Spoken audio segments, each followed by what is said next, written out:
আসসালামু আলাইকুম good people, welcome back to Sajia Fara vlogs. সবাই কেমন আছেন? আশা করছি সবাই ভালো আছেন। সো আমাদের হঠাৎ করে প্রায় 2-3 দিনের নোটিসে বাংলাদেশে আসতে হয়েছে। যেহেতু শর্ট টাইমে টিকিট কেটেছি, ম্যানচেস্টার থেকে পাইনি, আমরা বার্মিংহাম থেকে ফ্লাই করতে হয়েছে। সাথে দেখা করতে যাচ্ছি। হ্যাঁ, ড্যাডি আসবে। আমরা এই তো আজকে বার্মিংহামের উদ্দেশ্যে রওনা দিচ্ছি। কালকে সকালে ইনশাল্লাহ আমাদের ফ্লাইট। বলতে গেলে এই প্রথমবার এত অল্প লাগেজ নিয়ে আমরা যাচ্ছি, কারণ সময় পাইনি। শুধু জুমাইনার বেসিক কিছু খাবার দাবার যেগুলো ওর দরকার ওগুলা কিনেই আমরা রওনা দিয়েছি। জুমাইনার দাদাভাই তখন হসপিটালে অ্যাডমিটেড, খুবই অসুস্থ ছিলেন উনি। আর আমার ছোট চাচা শ্বশুর হঠাৎ করেই আমাদেরকে ছেড়ে এই পৃথিবী থেকে বিদায় নেন। ইনালিল্লাহি ওয়া ইন্না ইলাইহি রাজিউন। তাই খুব রাশেই আমরা বাংলাদেশে আসি। আম্মু মারা যাওয়ার পর যখন বাংলাদেশে গিয়েছিলাম, তখন এই ফিলিংসটা হয়েছিল যে কোনো এক্সাইটমেন্ট কাজ করতেছিল না বাংলাদেশে যাওয়ার জন্য। কারণ যেহেতু আমরা প্রবাসী, সবসময় আমাদের মধ্যে একটা অন্য ধরনের এক্সাইটমেন্ট কাজ করে বাংলাদেশ যাওয়া আসার সময়।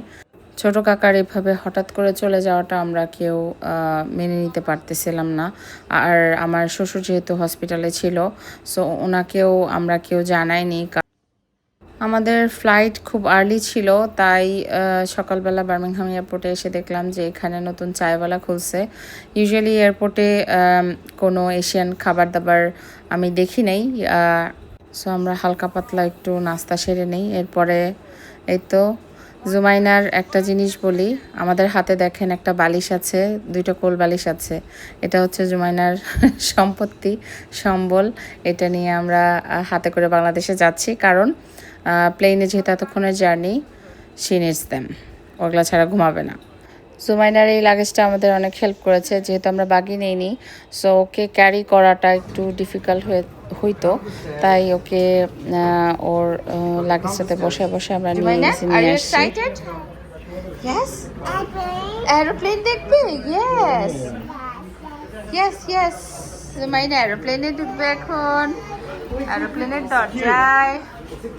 আচ্ছা কিউ বাবা, ইয়ে এরোপ্লেনে উঠতেছে। বিসমিল্লাহ বলো জুমাইনা। বিসমিল্লাহ বিসমিল্লাহ in the name of Allah.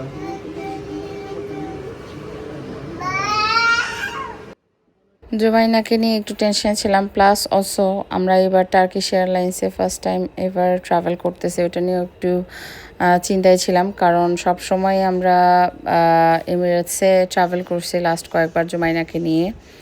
So ওটা আমাদের জন্য একটু বেশি কমফোর্ট জোনে ছিল। তো টার্কিশ এয়ারে সত্যি কথা বলতে আমার খুব একটা ভালো এক্সপিরিয়েন্স হয় নাই। এই যে এই ফার্স্ট ফ্লাইটটা, এটা এত ছোট একটা ফ্লাইট ছিল যে খুব খারাপ লেগেছে জার্নিটা। বিশেষ করে ল্যান্ডিংয়ের সময় জুমাইনা অসুস্থ হয়ে যায়।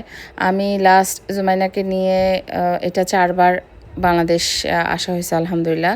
এর মধ্যেই ফার্স্ট টাইম যেটা হচ্ছে জুমাইনা ফ্লাইটে বমি করছে, এর আগেও করে নাই। সো মানে খুবই প্রথম ফ্লাইটটা নামার সময় খুবই খুবই খুবই খারাপ লাগছে। It was very bad experience. And খাওয়া দাওয়া বলবো আমি তেমন একটা স্যাটিসফাইড ছিলাম না আমরা খাওয়া দাওয়া নিয়ে। এই তো জুমাইনা উঠেই ঘুম দিছে, কারণ সকাল যেহেতু ছিল ওর ঘুমটা ক্লিয়ার হয় নাই। আর এই তো ওঠার পর আমাদেরকে নাস্তা দিয়েছিল, যেটা নিয়ে আমরা খাচ্ছিলাম। যেহেতু টার্কি পর্যন্ত ফ্লাইটটা বেশিক্ষণের ছিল না, মোটামুটি পুরোটা ফ্লাইটই জুমাইনা ঘুমাইছে। অ্যান্ড ল্যান্ডিংয়ের কিছু আগেই হচ্ছে জুমাইনা উঠে যায়। তো তখন ও বায়না ধরে যে ও উইন্ডো সিটে বসবে, কারণ একটু দেখতে চায় বাইরের জগতে কি হচ্ছে।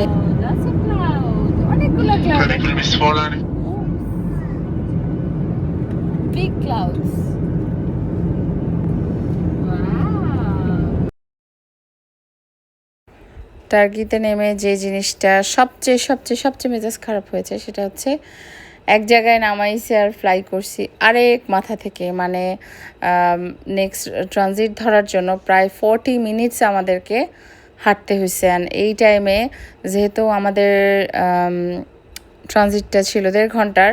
জুমাইনা হাংরি ছিল যেহেতু বমি টমি করে তারপর নামছে, আমাদের অনেক কষ্ট হয়ে গেছে। আমরা লিটারলি হাঁটছি আর জুমাইনাকে খাওয়াইছি, এরকম অবস্থা।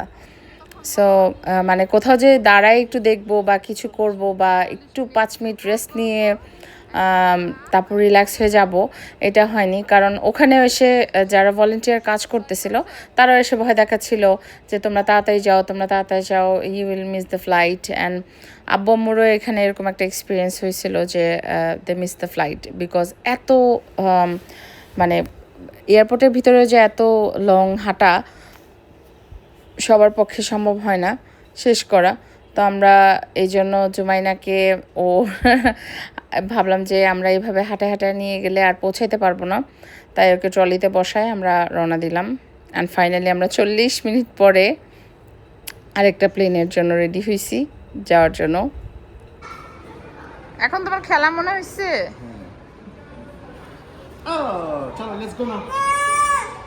আল্লাহ, প্লেন আমাদের রেখে চলে যাবে বাংলাদেশ। ও নো। প্লেন চলে যাবে। ব্রেকফাস্টে আমি শুধু ইয়োগার্টটাই খাইতে পারছি, আর কিছু খাইতে পারি নাই। এই যে ব্রেডটা দেখছেন, এই ব্রেডটা দিয়ে মাথায় ঢিলা দিলে মাথাটা ফুটে যেত, তো শক্ত একটা ব্রেড দিচ্ছে। অ্যাজ ইউজুয়াল আমার মেয়ে উঠে আবার ঘুম।